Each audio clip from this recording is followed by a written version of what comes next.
Assalamualaikum warahmatullahi wabarakatuh. Bismillah, alhamdulillah, alhamdulillahilladzi an'amana bi anwa'in ni'am. Wassalatu wassalamu ala sayyidil anam, sayyidina wa habibina wa qurrati a'yunina wa maulana Muhammadin sallallahu alaihi wasallam wa ala alihi wa ashabihi wa man tabi'ahum bi ihsanin ila yaumi yusaku fihil mu'minuna ila daris salam, amma ba'd. Qala Allah ta'ala fi kitabihil karim wa huwa asdaqul qailin, bismillahirrahmanirrahim. Wa idza sa'alaka ibadi anni fa inni qarib ujibu da'watad da'i idza da'an falyastajibu li wal yu'minu bi la'allahum yarshudun. Al-ayah. Shadaqallahul azim wa shadaqa rasuluhul karim wa nahnu ala dzalika minasyahidin wasyakirin walhamdulillahi rabbil alamin. Wa qala fi du'a rabbi shrah li sadri wa yassir li amri wahlul 'uqdatam min lisani yafqahu qawli. Allahumma sakhkhir lana lisana sidqin waj'alhu mahallal fahmi lil khitabi wan nutqa bis shawabi wal amala bis sunnati wal kitabi. Allahumma iftah lana abwabal ilmi wazidna ilma wa fahma wa alhiqna bis salihin. Allahumma iftah alaina futuhal arifina bi hikmatika wa ansur alaina rahmataka wa zakirna manasina ya dzal jalali wal ikram walhamdulillahi rabbil alamin. Ala hadhihi niyatil hasanah wa bi kulli niyatin shalihah. Al-Fatihah. A'udzu billahi minasy syaithanir rajim. Bismillahirrahmanirrahim. Alhamdulillahi rabbil alamin arrahmanir rahim maliki yaumiddin. Iyyaka na'budu wa iyyaka nasta'in. Ihdinas siratal mustaqim. Siratal ladzina an'amta 'alaihim ghairil maghdubi 'alaihim waladdallin.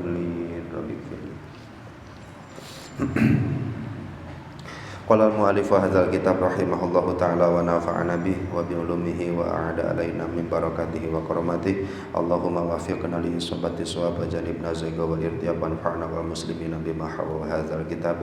Alhamdulillah, Bapak-bapak sekalian, pada kesempatan malam hari ini insyaallah kita akan lanjutkan kajian kita membaca kitab Hikam, yang mana pada pertemuan sebelumnya kita telah membahas tentang salah satu alasan atau elat bahwa doa yang kita lantunkan harus murni berupa ubudiyah dari kita kepada Allah, murni ibadah kepada Allah Subhanahu wa taala.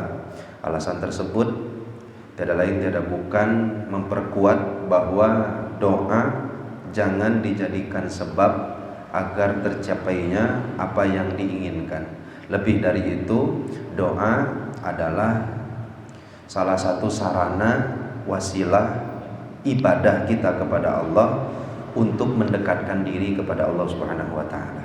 Nah, pada kesempatan ini insyaallah kita akan bahas dua hikmah. Yang dua hikmah ini akan menjadi bagian penutup untuk masalah doa. Mungkin nanti akan terjadi kesalahpahaman bahwa andaikan semuanya berfokus kepada azali, berfokus kepada takdir, berfokus kepada qadar, sehingga tidak ada satupun sebab yang berkaitan dengan qada dan qadar yang telah ditetapkan di masa lalu, kemudian apa gunanya sebab? Apa gunanya wasilah? Apa gunanya doa? Apa gunanya ibadah, amal dan lain-lainnya? Untuk menghempaskan prasangka itu, maka insyaallah kita akan bacakan sebuah hikmah. Ini kalau nggak hadir hikmah ini luar biasa ya Pak ya. Bisa jadi fitnah hikmah yang kemarin. Alima annal ibada yatashawwafuna ila zuhuri sirril inayah. Allah tahu sesungguhnya hamba-hamba yatashawwafuna berkeinginan kuat ila zuhuri sirril inayah, berkeinginan agar zahir muncul sir inayah, pertolongan perhatian Allah yang tersembunyi, sir inayah. Faqala, maka Allah Subhanahu wa taala berfirman, yakhtasu bi rahmatihi may yasha. Kurang lebih wallahu alam bi ma'nahu wa bi muradihi, Allah mengkhususkan kepada sebahagian hamba-hamba yang dikehendaki Allah khususkan mendapatkan rahmatnya. Itu arti dari penggalan ayat wallahu yakhtasu birahmatihi mayyasha. Allah mengistimewakan kepada sebahagian hamba rahmatnya. Berarti hanya sebagian. Kemudian paragraf yang kedua, wa alima annahu law khalahum wa dzalika la tarakul amala i'timadan alal azal. Dan Allah pun tahu andaikan sir inayah tersebut tidak didapati dalam dirinya seorang hamba, maka niscaya mereka akan meninggalkan amal karena berpegang teguh terhadap ketetapan-ketetapan di masa lalu. Maka Allah berfirman, inna rahmatallahi qaribum minal muhsinin. Kurang lebih maknanya, inna rahmatallah, sesungguhnya rahmat Allah, qaribun, sangat dekat, minal muhsinin, dengan orang-orang yang berbuat ihsan. Nah, ini dua penggalan hikmah, dan nanti ini satu hikmah tapi dua paragraf. Nanti insya Allah kita tutup dengan hikmah yang selanjutnya sebagai kesimpulan saja banyak. Qultu lama akhbarallahu subhanahu wa ta'ala fi kutubihi, ketika Allah telah mengkabarkan dalam kitab-kitabnya, wabil khusus di dalam Al-Quran, ala alsinati rusulihi, melalui lisan-lisan utusannya, wabil khusus menginformasikan apa yang Allah kabarkan. Kalau di kita berarti melalui lisan Rasulullah sallallahu alaihi wasallam, bahwa annal madaro innama huwal ala sabiqah, segala yang terjadi di hidup kita semua porosnya adalah ketetapan masa lalu. Sepakat atau tidak? Apa yang terjadi sekarang ini adalah semua menjalankan ketetapan-ketetapan Allah yang telah dicatatkan di masa lalu. Semuanya tanpa dirubah, tanpa digeser sedikit pun. Semua nabi, semua rasul menyampaikan hal yang sama. Kemudian paman subi sabaqat lahul inayah la tadurruhul jinayah, barang siapa yang telah dicatatkan bahagia maka pasti bahagia. Dicatatkan sengsara, sehebat apapun pasti sengsara. Dicatatkan ahli neraka, ya sesoleh apapun tetap ya ahli neraka. Walaupun kategori solehnya, sesoleh apapun yang saya maksud, bukan soleh yang dimaksud oleh Allah. Kemungkinan ada orang sholat tetapi tetap masuk neraka, bukan salah sholatnya, tapi persepsi dia ketika menganggap sholat yang dia lakukan sudah sesuai dengan apa yang Allah inginkan, padahal jauh dari apa yang Allah inginkan. Mungkin nanti Bapak bakal bertanya-tanya, kok ada orang soleh tapi tercatat di dalam buku Lauhul Mahfudnya, catatan Lauhul Mahfudnya neraka, kemudian di dunianya soleh. Soleh itu cek pandangan kita, cek pandangan dia, atau cek pandangan Allah? Pandangan kita. Nah, sehingga gak mungkin apa yang Allah tetapkan dengan apa yang terjadi di dunia itu bertabrakan, gak mungkin. Karena Allah subhanahu wa ta'ala telah menetapkan di dalam Al-Quran, ya orang sholat ada pahalanya, orang yang takwa ya ada ganjarannya.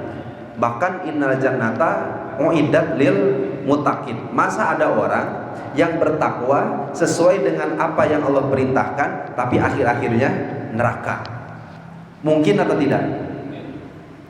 Mungkin atau tidak? Maksudnya gini, Pak, andaikan dia bertakwa tapi takwanya versi Allah, bukan takwa versi dia, tapi takwanya sesuai dengan apa yang Allah perintahkan, maka kita yakin pasti orang tersebut masuk surga. Karena kalau dia takwanya sesuai dengan apa yang Allah perintahkan malah masuk neraka, maka Allahnya jadi ingkar janji. Larasnya banyak. Nah, sehingga nanti kalau ada Bapak lihat beberapa hadis, jangan sampai membingungkan lagi. Salah satunya hadis yang pernah kita bahas sebelumnya, bahwa ada orang yang beramal soleh, antara dia dan surga tinggal sejengkal lagi, kemudian terdahului oleh takdir dia masuk neraka. Bingung kan itu Pak memahami hadis ini Pak? Sekali lagi ini dari raut-raut mukanya masih rada serius ya. Jadi ada orang yang beramal soleh, saking solehnya dia dan surga itu kata Rasul hampir berjarak tinggal sejengkal lagi. Wasubikot alaihil kolam, tetapi dia didahului oleh catatan takdir bahwa dia ahli neraka, maka dia meninggal pasti masuk neraka. Ini masih susah memahaminya atau sudah mudah memahaminya? Apa? Karena kita nggak disebutkan oleh Kanjeng Rasul solehnya menurut dia atau menurut Allah. Dan kita yakin bahwa yang dimaksud oleh Rasulullah SAW adalah orang yang soleh, yang anggapan soleh itu muncul dari mata orang yang di sekitarnya, atau predikat soleh itu muncul dari pengakuan dirinya, sehingga dia dan surganya kan ada lagi keterangan lain, dia dan surga sejarak 5 jengkal. Itu sangka-sangkaan dia, saking solehnya dia, saking hebatnya dia menilai, atau bukan dia, teman-teman yang menilai bahwa orang yang kayak gini pasti surga. Tapi kata Kanjeng Rasul ahli neraka di Lauhul Mahfudnya, akhirnya masuk neraka. Maka ini Allah yang ingkar janji bentrok dengan Al-Quran, atau orang tersebut yang kesolehannya nggak sesuai dengan apa yang Allah perintahkan? Ya pasti solehnya dia bukan soleh versi Allah. Sampai sini bisa dipahami. Jadi nggak boleh nanti bapak ngadu-ngadu deh ya banyak. Artinya ngadu-ngadukan teh, kan ini ada hadis ini kan ada hadis ini. Enggak, semuanya selaras, semuanya sejalan. Hanya saja mungkin kesalahan kita adalah kurang memahami apa yang dimaksudkan oleh Rasulullah SAW. Nah sehingga kalaulah seperti ini, semua orang berusaha, berkeinginan ingin jadi wali, ingin jadi kekasih Allah. Ini konteksnya kita masukkan ke kitab Hikam ya Pak ya. Nanti kita masukkan ke konteks yang lain. Semua orang berkeinginan ingin menjadi kekasih Allah. Semuanya menjadi kekasih Allah itu disebutlah sirrul inayah. Sirrul inayah itu adalah pertolongan Allah yang rahasia yang Allah berikan ke makhluknya agar makhluk tersebut menjadi kekasih Allah. Kira-kira Bapak punya keinginan itu atau tidak? Oh ada. Semuanya atau sebagian Pak? Semuanya. Akhirnya kata Syekh Ibnu Athaillah Sakandari bahwa kamu boleh berdoa untuk menjadi kekasih Allah, tapi Omar, doa kamu jangan hanya sekedar kamu jadikan sebab, tapi doa jadikan ibadah untuk mendekatkan diri kepada Allah. Alasannya udah beres yang kemarin. Nah kemudian setelah kita berusaha menjadi orang yang soleh, berusaha berdoa untuk menjadi wali umpamanya, yang mana doa tersebut sudah sebenar-benarnya sesuai dengan apa yang diarahkan oleh Syekh Ibnu Athaillah Sakandari ini kepada kita. Akhirnya muncullah di dalam diri kita keinginan, bahkan harapan bahwa siga-siga nama saya pun tertulis dulu, sigana sudah tertulis bakal jadi calon wali. Kan gitu Pak. Karena kan kita nggak tahu Pak ya, pertolongan Allah itu kepada siapapun. Maka Allah tahu dalam Al-Quran, wallahu yahtasu bi rahmatihi may yasha, bahwa rahmat Allah itu Allah karuniakan hanya ke sebahagian makhluknya. Gak semua orang yang berdoa ingin mencapai A semuanya dapat. Tapi ada orang yang mencapai A dari sekian banyak yang berdoa. Jadi orang berdua, bertiga, berempat ngumpul berdoa, sababiahnya berdoa ingin menjadi kekasih Allah. Gak semuanya akan menjadi kekasih, tetapi yang menjadi kekasih pasti melalui berdoa kepada Allah Subhanahu wa ta'ala. Nah inilah maksud dari wallahu yahtasu bi rahmatihi mayyasa. Allah memberikan karunia-Nya kepada sebahagian hambanya. Sebahagian hambanya yang Dia kehendaki. Berarti menjadi kekasih Allah itu ku sholat bukan, Pak? Ku sholat bukan, Pak? Sholat bukan, atau ku doa. Menjadi kekasih Allah tuh ku sholat modalnya, ku doa, ku zikir, puasa. Yang mana? Kan mayasa, kehendak Allah. Yang suatu alamun gitu mah muncul lagi kan si setan datang deh ke hati deh. Alamun gitu mah yang udah nggak perlu salat. Lalu siapanya? Kita mau jadi kekasih Allah, sedangkan menjadi kekasih Allah itu hanya diberikan kepada sebahagian hambanya, dan sebahagian hambanya ini pun mayasa lagi. Semuanya adalah sesuai dengan kehendak Allah. Kalau sudah sesuai dengan kehendak Allah, ya sudah tuh, kita mah tinggal nunggu. Gitu bukan Pak kesimpulannya? Harusnya kan kalau secara logika yang patas, cepat mah asa bener eta. Asa bener eta.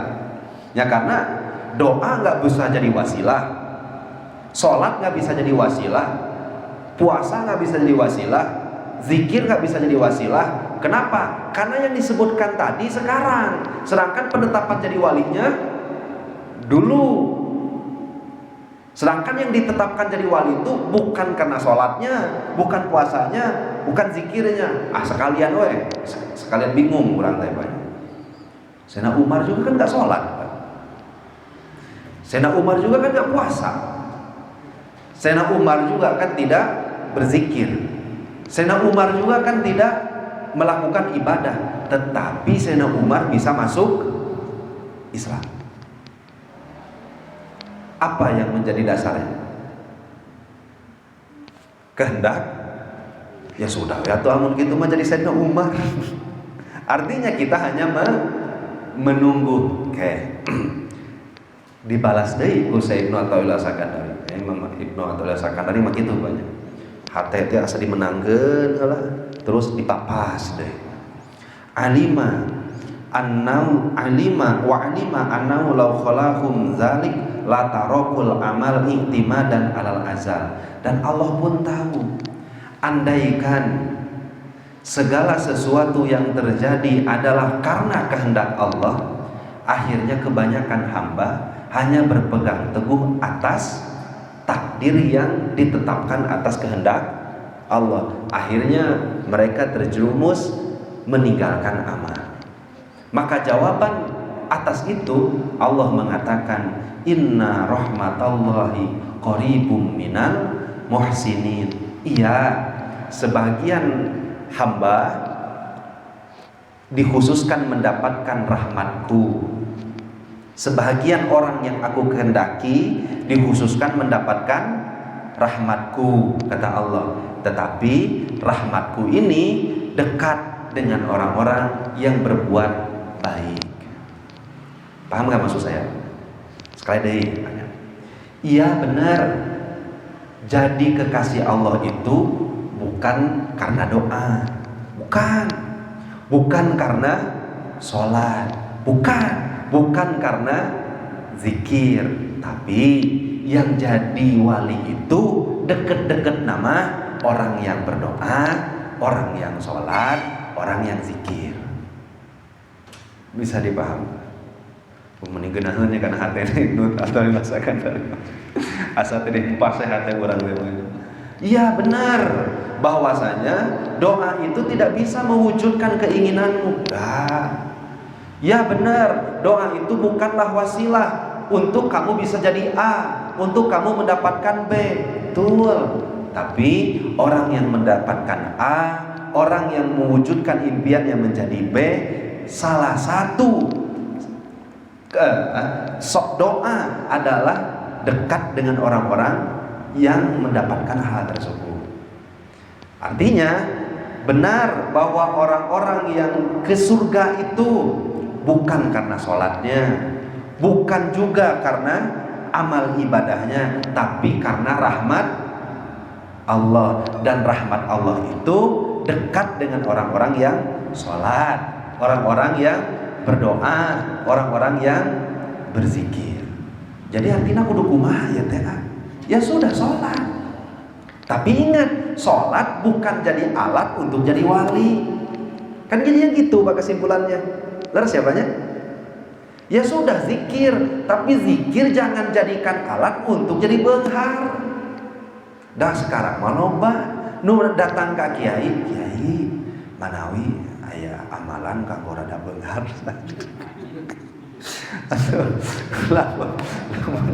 Amalan rada benghar. Ari cek kiai nanti aing ge sarua, aing ge sarua. Artinya nggak ada amalan yang bisa menyebabkan benghar. Ya sudah, mau ngamalin ini ngambilin aja lah. Artinya mau baca, bapak mau baca waqiah ya sudah bacakan al-waqiah. Bapak mau sholat duha ya baca sholat duha. Bapak mau melakukan amalan apapun ya silakan. Cuma di-upgrade keinginan hati kita bahwa semua yang diamalkan jangan dijadikan alat pemuas hawa nafsu. Sudah, semua yang kita kerjakan ini menjalankan perintah Allah saja, kan baik. Nah inilah tingkatan di mana seorang waliullah Rabi'atul Adawiyah pernah mengatakan, ya Allah, andaikan aku menyembahmu karena aku inginkan surgamu, tutup khusus untukku pintu surgamu. Andaikan sholat ini hanya untuk mendapatkan surga. Tapi andaikan aku sholat, puasa dan lain-lain karena sebab takut ke neraka, maka buka ke neraka khusus untuk saya. Ini kan sudah bukan lagi sholat dijadikan alat. Nah sampai sini bisa dipahami. Nah berarti kita simpulkan pada malam hari ini, Bapak berdoa silahkan, bahkan kudu diistiqomahkan. Bapak sholat silahkan, bahkan kudu ditingkatkan. Apapun ibadah dan amaliyah yang sering kita lakukan, jangan lagi lihat fadilah. Apa atuh? Semua yang sudah kita istiqomahkan, murnikan semuanya untuk mendekatkan diri kepada Allah. Karena nggak ada satupun sholat, satupun ibadah, satupun yang lain-lainnya kalau dijadikan alat nanti berarti di sisi Allah. Jangan. Sudah, semuanya dijadikan wasilah saja untuk mendekatkan diri kepada Allah Subhanahu wa taala. Atau lebih gampangnya, semua dijadikan alat untuk supaya kita beradab di hadapan Sang Pencipta. Sampai sini bisa dipahami. Ini mau dipanjang-panjang ya banyak karena sudah paham. Ini kalau ditambahan deh kayak bagi ngawur deh kurang. Udah beres ya banyak. Berarti berdoakah kita Pak? Berdoa. Masih tetap beribadah Pak? Beribadah. Masih tetap berikhtiar Pak? Masih tetap berikhtiar. Maka sebagai kesimpulannya kita bacakan salah satu yang menjadi kesimpulan dari beberapa hikmah sebelumnya, yaitu man istanada ilal hukmis sabit, barang siapa yang bersandar hatinya terhadap hukum-hukum yang telah ditetapkan di masa lalu, watarokal amal, tapi jasadnya tidak mau bersyariat, tidak mau beramal, bahwa magrurun, yang seperti itu tertipu. Kita nggak bahas ini bukan untuk jadi seperti ini. Dah kabeh geus ditakdirkeun nu beunghar bakal beunghar, nu cilaka bakal cilaka, nu surga bakal surga. Arek kumaha hirup di alam dunia, kumaha engke katipu. Yang kedua, kalau ada orang istanada ilal amal dunan nadhari lil qudrah, ada orang yang bersandar terhadap amalnya. Ya kalau saya gawe menang duit, lamun teu gawe nya moal. Lamun saya sholat ya asup surga, mun teu sholat ya moal. Lamun saya ngadoa bakal hasil, lamun teu ngadoa ya moal. Maka kalau seperti ini orang hanya mengandalkan amalnya sendiri tanpa melihat bahwa semuanya adalah kehendak Allah Subhanahu wa taala, bahwa jahilun, yang kayak gitu bodoh. Nah, tapi lamun ditimbang-timbang, mending katipu mending bodoh.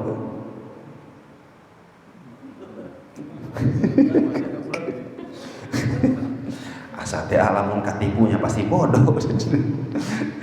Mending katipu mending bodoh. Lamun ditimbang-timbang. Jadi kalau yang pertama mah ya sudah, kumaha takdir, tanpa beramal sama sekali tertipu, yakin tertipu. Ada yang kedua, ada kumaha sakabeh pun, semuanya pun gimana amal. Artinya doa hasil, nggak berdoa nggak hasil. Ikhtiar hasil, nggak ikhtiar nggak hasil. Yang kayak gini bodoh. Tapi yang mending nanti. Tapi kan kita nggak mau terus di situ. Yang dulu kita kan dulu kalau baca Al-Waqiah asa gitu. Duh, asa benernya hari sholat duha mah rezeki. Kalau mah rezeki lancar ku sholat duha, harusnya orang-orang kafir itu kudu lancar pada rezeki. Padahal Elon Musk tak pernah sholat duha, tapi asa pangbeungharna asa alam dunia. Padahal nggak pernah sholat duha. Ya, artinya jangan disandarkan ke amal. Nah, terus gimana yang dimaksudku Syekh Ibnu Athaillah Sakandari itu? Yang dimaksud oleh Syekh Ibnu Athaillah Sakandari adalah man jama'a bainahuma, orang yang menggabungkan keduanya. Artinya zahirnya beramal, zahirnya berdoa, hatinya pengkuh, kuat dan yakin semua yang ada di masa depan adalah takdir dan ketentuan dari Allah. Sedangkan doa yang dia panjatkan hanya ibadah mendekatkan diri kepada Allah. Pantas tak kira-kira? Pantas tak kira-kira? Akhirnya nanti kalau bapak ditanya, bapak kunaon sholat? Ya ibadah. Ibadah jangan ya nyembah Allah. Bukan karena supaya anu, bukan. Meren bapak mau sholat agar supaya sehat? Enggak. Bapak mau sholat supaya dapat rezeki? Enggak. Bapak mau sholat buat anu. Enggak. Saya sholat karena diperintah. Saya sholat sebagai adab yang diperintah, ya harus ikut. Kan gitu Pak. Nah, nanti bapak ditanya di akhirat, dulu sholat, mohon sholat itu untukku, untuk surgaku. Kita jawabnya apa? Udah yakin, jangan anjeun ya Allah. Da baheula oge, saya tak pernah mengaitkan antara sholat dan rezeki. Saya juga nggak pernah mengaitkan antara sholat dengan apapun. Yang saya lakukan, sholat saya hanya untuk mengerjakan perintah. Udah murni. Nah, itulah insya Allah yang nanti pertanyaan sebelum kita masuk surga itu akan dijawab dengan jelas oleh kita. Nanti Allah menunggu di pintu surga. Yang akan ditanyakan oleh Allah adalah, kamu dulu taat karena aku atau karena surgaku? Jawabannya apa? Insya Allah mudah-mudahan kita jawab dengan karena engkau ya Allah. Amin ya Allah ya Rabbal Alamin. Terakhir, bahwa kesimpulan dari hikmah ini adalah ilal masyiah yastanidu kullu syai'in wa laisat tastanidu hiya illa syai'in. Terhadap kehendak Allah lah segala sesuatu bersandar. Segala sesuatu bersandar terhadap kehendak Allah. Allah kehendak jadi, Allah berkehendak terjadi. Walaisat tastanidu hiya ila syai'in. Bukan kehendak Allah bersandar terhadap sesuatu. Laras? Kalau bapak berdoa, itikadnya gimana? Kehendak Allah berubah gara-gara doa, atau kehendak Allah mual berubah gara-gara doa? Nah, maka di sini dipertegas lagi sebagai kesimpulannya bahwa segala sesuatu yang terjadi atas kehendak Allah. Kehendak Allah tidak bergantung kepada sesuatu. Semuanya, segala sesuatu bergantung kepada kehendak Allah Subhanahu wa ta'ala. Sehingga kalau sudah paham dan sudah yakin itu, patrikan di dalam hati, jangan jadikan lagi ibadah kita sebagai alat untuk dijual, untuk dunia, dijual, bahkan pun dijual untuk akhirat pun ulama-ulama tuh nggak mau. Udah murni ibadah kita, wa ma umiru illa liya'budullaha mukhlisin, murni hanya untuk Allah Subhanahu wa taala. Mudah-mudahan hati kita ditanamkan keikhlasan oleh Allah Subhanahu wa taala, sedikit demi sedikit keimanan kita Allah tingkatkan. Mudah-mudahan keimanan kita Allah Subhanahu wa taala tetap jaga sampai kita nanti berjumpa dengan Allah Subhanahu wa taala. Amin ya Allah ya rabbal alamin. Mungkin itu yang bisa saya sampaikan pada malam hari ini. Insyaallah Bapak-bapak sekalian, apabila ada tambahan atau mungkin pertanyaan bisa kita bahas bersama-sama. Mangga.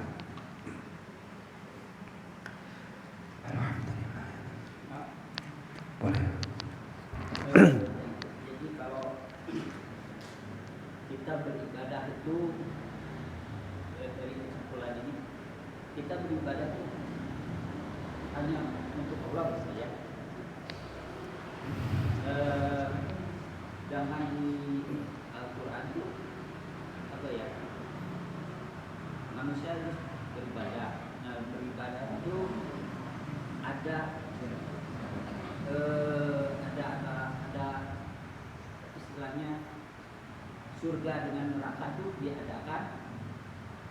Kita beribadah karena ingin surga atau takut neraka gitu. Betul. Gitu. Terus karena ada yang penggerak itu hubungannya gimana? Betul. Dengan itu. Nah, ini pertanyaan bagus ya Pak. Jadi kalau di Al-Qur'an ada bahasa wabasyiril ladzina amanu wa 'amilus solihati anna lahum jannat. Muhammad, wahai Rasul, wahai Nabi, kabarkeun ka umat yang beramal soleh, mau sholat, mau takwa, kabaran dapat surga. Ini kan udah dicontohkan ku Allah nage bahwa ibadah teh untuk surga. Bahkan diancam oleh Allah Subhanahu wa taala bahwa orang nanti ketika masuk neraka ditanya, "Masalahkum fi saqor?" Kang, kenapa masuk neraka? Cek nu di surga. Padahal dulu bareng di dunia teh bakal tetanggaan jeung saya. Lam naku minal musallin. Saya teh baheula teu salat. Berarti ada orang yang membaca ayat ini akhirnya mau sholat karena takut dimasukkan ke neraka. Betul bahwa inna arsalnaka basyiran wa nadhira. Rasul diutus tugasnya dua. Satu, berikan kabar gembira. Dua, berikan peringatan ya. Peringatan. Kabar gembira. Jadi lamun ku Sunda mah enaknya pang apa sih Pak bahasa katanya pangyingsieunan apa? Nyingsieunan. Jadi yang pertama mah ngabubungah, nu kadua mah nyingsieunan. Saya mau tanya, Bapak sholat kudu dibubungah atau kudu disingsieunan?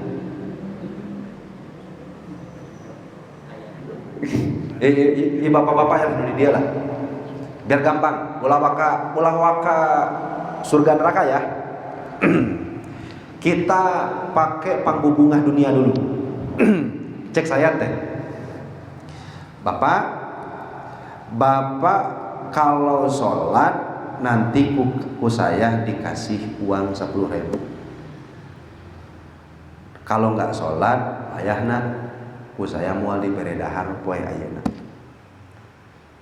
Kira-kira orang yang tadi sholat atau mual? sholat. Ketika kita mendidik anak, hal yang pertama kali Bapak lakukan ke anak Bapak ketika mau memerintahkan sholat, di singsieunan atau di bubungan. Umur 7 tahun, anak itu kan wajib diperintah sholat. Neng sholat, boleh nggak dimarahin? 7 tahun?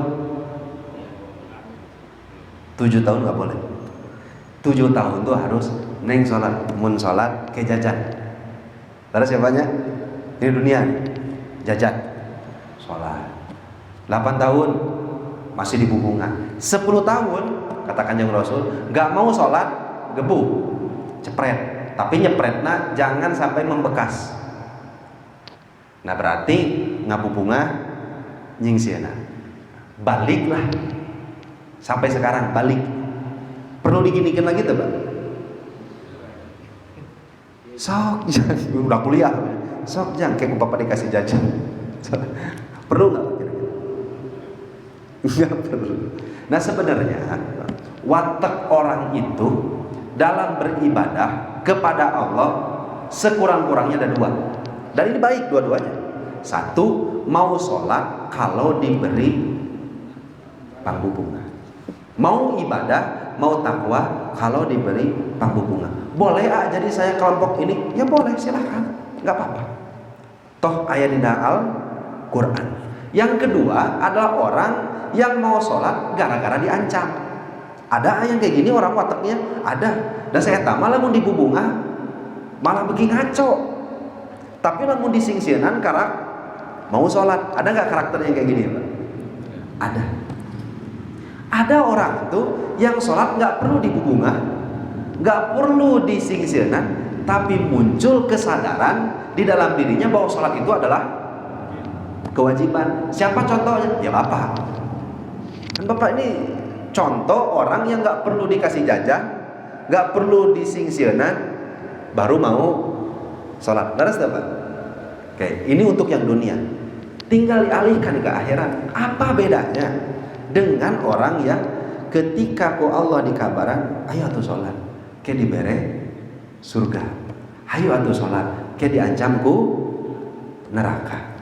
Secara level ini muslim bukan muslim, mukmin bukan mukmin, tetapi nggak bisa menyamai level-level kekasih Allah. Level Kanjeng Rasul kayak gimana? Kan saya beberapa kali sebutkan banyak hadis Rasul, kenapa masih sholat? Padahal surga sudah dijamin, neraka nggak akan pernah masuk. Jangankan jasadnya, alangkah nawe haram masuk neraka. Kenapa mau masuk, masih tetap mau sholat sampai bengkak? Kata Kanjeng Rasul, saya pingin jadi hamba yang bersyukur. Masih ada surganya nggak, Pak?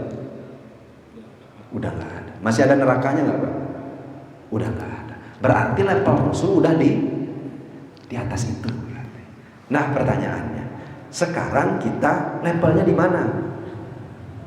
Sholat kita masih di surga? Sholat kita masih takut neraka? Atau minimal level kita tuh kenapa sholat? Ya hamba. Kan hamba teh kudu taat ke raja. Ayo cek raja sholat ya sholat. Kan bae asup neraka ge? Kan bae. Nu penting taat. Bisa dipaham? Nah berarti bukan menyalahi apa yang ada di Al-Quran. Betul di Al-Quran disebut Allah ngabibita, Allah nying siana. Tetapi punten banyak. Kalau rada dikasarkeun, ayat di Al-Quran tersebut bukan untuk level Nabi. Perlu nggak Rasul dikabari, Rasul sholatlah agar supaya dapat surga? Perlu nggak? Nggak perlu. Bahwa sholatnya Rasul sudah di level saya ingin bersyukur atas karunia Allah. Nah itu mungkin bisa jadi titik terang. Sebentar, tapi bisa dipahami. Bisa. Maka Kalau Abu Jahal itu dia itu memang badal mereka dulu atau memang dari kami Allah Taala untuk iman. Jadi segala sesuatu yang ditakdirkan tuh semuanya pasti berbarengan dengan jalan menuju itu. Nah, salah satu sababiahnya gini, Pak. Allah dalam Al-Qur'an dawuhnya kayak gini. Innallazina kafaru bi ayatina innallazina kafaru wa kazzabu bi ayatina wastakbaru anha. Jangan pernah lakukan 3 hal ini. 1, kufur. Kufur itu bukan berarti harus kafir saja. Kufur. 2, membohongkan tanda-tanda kebesaran Allah, ayat-ayat Allah. Yang ketiga, wastakbaru anha, dan menyombongkan hal itu. Apa kata Allah? Tidak akan pernah dibukakan untuk mereka pintu-pintu langit. Apa itu pintu-pintu langit? Rahmat. Apa itu pintu-pintu langit? Hidayah. Apa itu pintu langit? Maksudnya taufik. Kenapa ya Abu Jahal teh, jeung Abu Lahab teh bisa ditetapkan jadi ahli neraka? Karena secara syariat pun, karena secara syariat mereka ini adalah orang yang 1, kufur, 2, mendustakan ayat Allah, yang ketiga yang jadi masalah, wastakbaru anha, mereka pun sombong dengan hal tersebut, sehingga ditetapkanlah menjadi ahli neraka. Nah, pertanyaannya apa? Kembali lagi banyak bisi Bapak nanti teh pusing deh. Bahwa Abu Jahal kufur, kemudian membohongkan ayat Allah, kemudian menyombongkan takabur, dengan semua itu, dengan kesalahan dan dosanya, ini ditetapkan oleh Allah melalui apanya? Melalui sifat Allah apanya? Kehendak. Kehendak Allah itu melalui sifat apa? Ilmu. Artinya sebelum Abu Jahal lahir, Allah sudah tahu tuh Abu Jahal bakal milih kubur. Tahu. Bakal tahu tuh Abu Jahal bakal milih menyombongkan dirinya. Tahu. Tinggal dituliskan. Nggak bisa dipahami. Jadi ya sebenarnya takdir itu hanya gitu-gitu kene. Gitu-gitu kene ya liar pokoknya. Gitu-gitu kene liar. Artinya semua yang ditetapkan pasti akan menemui jalannya masing-masing. Pasti dibarengi dengan jalannya masing-masing. Dan jalannya masing-masing ini pun sudah ditetapkan dalam Lauhul Mahfuznya Allah. Penetapannya tentu dengan ilmunya Allah Subhanahu wa taala. Tinggal satu lagi pertanyaan, Pak. Biar putusnya banyak. Bagian kita di mana? Kalau gitu. Kufur, ahli neraka, udah ditulis ya, Pak ya. Bahkan syariatnya pun sudah ditulis. Kenapa menjadi ahli neraka? Karena kieu. Betul ya, Pak ya? Atau contohlah Abu Jahal neraka, padahal belum lahir, Pak ya. Alam dunia ini belum. Kenapa ditetapkan jadi ahli neraka? Biar cepat ilmunya Allah. Jangan megang kepala, bisa dianggap kayak Allah yang kepalaan. Karena ilmunya Allah. Kemudian setelah Allah tetapkan menjadi ahli neraka, dibikin nggak sebabnya menuju ke sini? Dibikin. Akhirnya sebabnya pun dibikin. Apa sebabnya? Kufur Abu Jahal. Kufurnya Abu Jahal ditetapkan melalui apanya? Melalui ilmu Allah juga.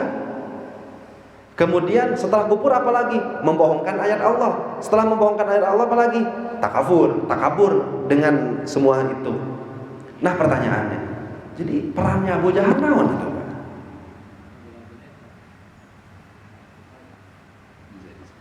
Ya jadi seperti itu ya udah jadi seperti itu aja. Berarti nggak ada pengaruh sama sekali. Biar gampang, orang rada ateis seetik lah, rada mutajilah seetik. Kumaha maksudnya? Kalau seperti itu, kasihan tuh Abu Jahal. Laras dah. Orang mutajilah, nggak ada sedikit. Kayak orang balik di ahli sunnah. Kasihan atuh Abu Jahal nya keur mah ditetepkeun ku Allah ahli neraka, nya kupur, nya ngabohongkeun, nya takabur, disiksa lagi. Yang sakit siapa? Abu Jahal. Yang netepkeun saha? Allah. Tapi Allah dawuh dalam Al-Qur'an, maming sayiatin pamin nafsi, lamun bagus datang nanti aku cek Allah, lamun goreng datang nanti ti Abu Jahal. Laras tarpinteun. Tadi masa ku Allah ditetapkannya. Abu Jahal itu Pak, sebelum ditetapkan ku Allah jauh-jauh jadi ahli neraka, ditetapkan kubur. Pertanyaannya, ketika Abu Jahal itu ketika hidup diberi pilihan nggak ku Allah? Kufur Islam, kufur Islam, kufur Islam. Diberi pilihan nggak? Diberi pilihan. Tahu nggak Allah dia bakal milih apa? Sudah kita tulis kufur. Monesena. Bapak dulu sebelum Bapak wujud, Allah tahu nggak? Bapak sekarang bisa milih antara kufur dengan Islam. Bisa nggak sekarang kita milih? Milih mau tetap Islam atau kufur, bisa nggak Pak? Bisa. Tahu nggak Allah kita milih apa? Ya tulis Islam. Laras, berarti yang baik datang dari siapa? Yang baik datang dari siapa Pak? Yang buruk datang dari siapa Pak?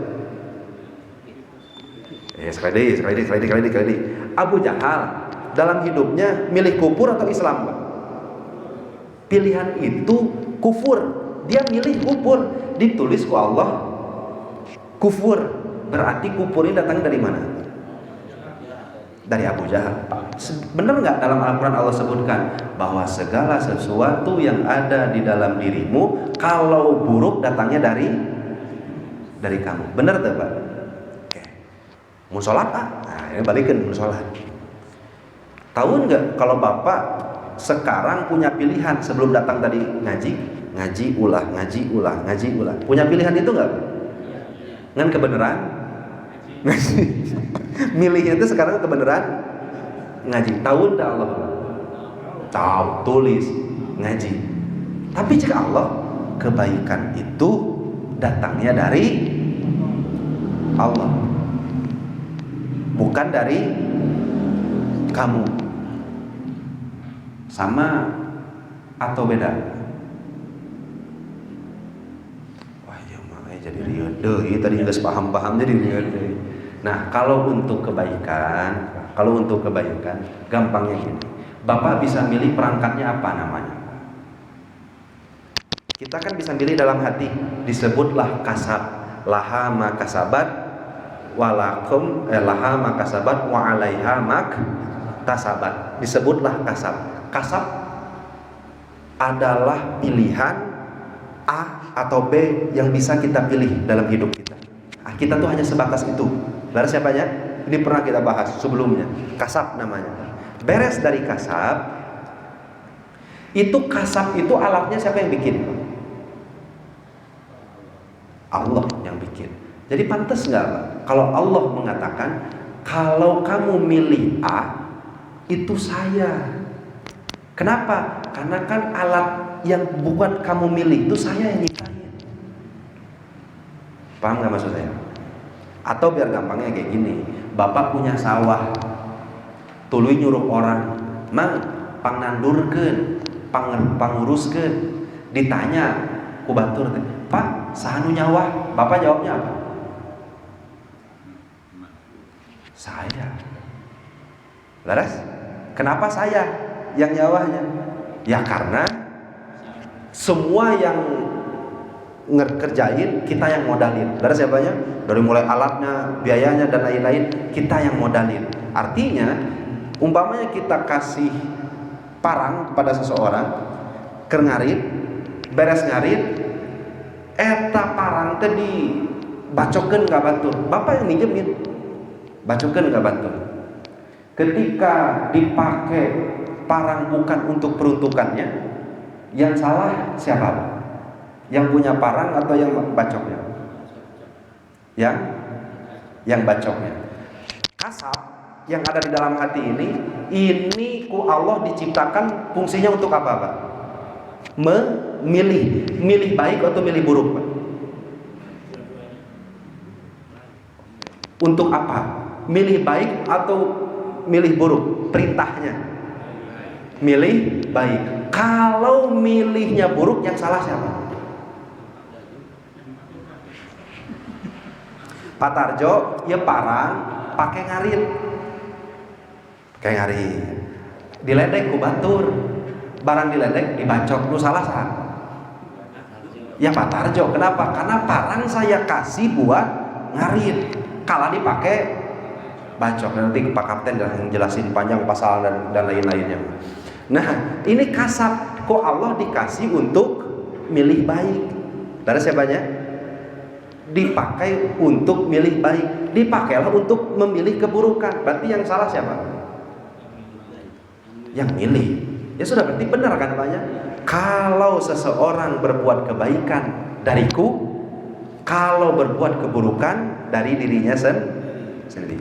Insyaallah mingguan payun urang ngajukeun deui bingung deh. Wabillahi taufik wal hidayah wal afu minkum. Wassalamualaikum warahmatullahi wabarakatuh.